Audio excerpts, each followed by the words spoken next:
ગાજર અને મરચાંનું રાયતું.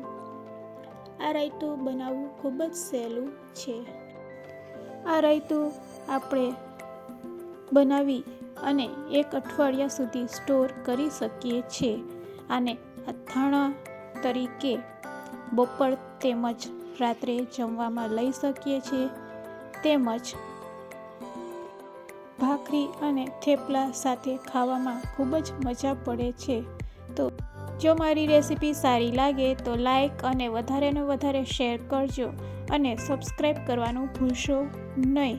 તો રાયતું બનાવવા માટે આપણે સૌપ્રથમ ગાજર અને મરચાંને સારી રીતે ધોઈ તેને લૂછી અને આ રીતે ગાજરની સૌપ્રથમ છાલ કાઢી લેશું.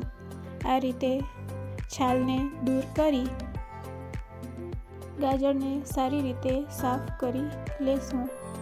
આ રીતે ગાજરની છાલ અને તેની ફ્રન્ટ સાઈડ અને બેક સાઈડનો ભાગ દૂર કરી લેશું. હવે આપણે ગાજરના કટકા કરીશું. તો આ રીતે આછી સ્લાઇડ તમારે ગાજરની તૈયાર કરવાની અને વચ્ચે જે કેસરી કલરનો ભાગ નીકળે છે એને દૂર કરી લેવાનો. આ રીતે તેને દૂર કરી લેશું અને બધા ગાજરને આ રીતે ઝીણા ઝીણા સુધારી લેશું. ગાજરને સુધાર્યા પછી એ જ રીતે આપણે મરચાંને પણ સુધારીશું. એના વચ્ચેના જે બીજ છે એને દૂર કરી લેશું અને મરચાંને ગાજરની સાઈઝ પ્રમાણે કટ કરી લેશું. તો આ રીતે બધા મરચાં આપણે સુધારી લેશું. તો ગાજર અને મરચાં આપણા કટ થઈ ગયા છે. હવે એમાં અડધું લીંબુ એડ કરી તેને ચમચી વડે સારી રીતે મિક્સ કરી લેશું. આ રીતે આપણે ચમચીથી તેને મિક્સ કરી અને થોડીક વાર રહેવા દેશું.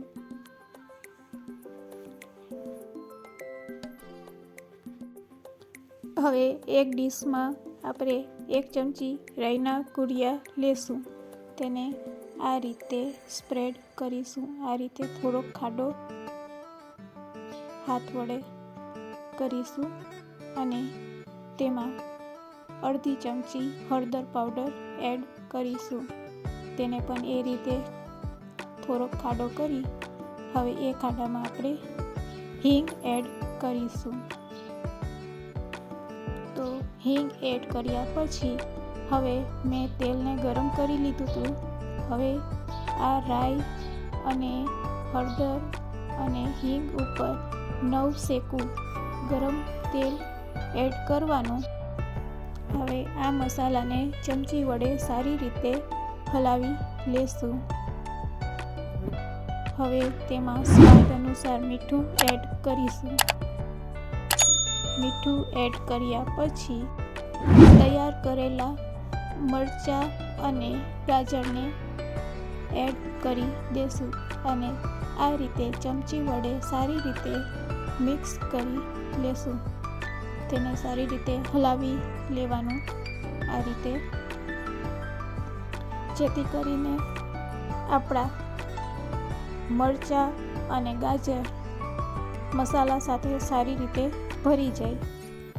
તો એને આ રીતે 1 મિનિટ ફેરવતા રહેવાના. તો તે સરસ રીતે તૈયાર થાય છે. અને જો તમે તેને 1 દિવસ માટે આ રીતે રહેવા દેશો અને બીજે દિવસે ખાશો તો ખાવાની ખૂબ જ મજા પડે છે. હવે આમાં આપણે થોડું લીંબુ એડ કરી દઈશું. તો રેડી છે ગાજર અને મરચાંનું રાયતું. તો રેડી છે આપણું ઇન્સ્ટન્ટ રાયતું સર્વ કરવા માટે. તો આને તમે તાત્કાલિક તેમજ 1 દિવસ પછી જો તમે ખાઓ તો તે ખાવામાં વધારે સરસ લાગે છે અને થેપલા અને ભાખરી સાથે તો ખૂબ જ સરસ લાગે છે. આ રાયતાને બપોર તેમજ રાત્રે જમવામાં પણ લઈ શકાય છે.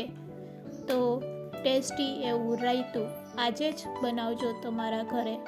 જો મારી રેસીપી સારી લાગી હોય તો સબસ્ક્રાઈબ કરવાનું ભૂલશો નહીં.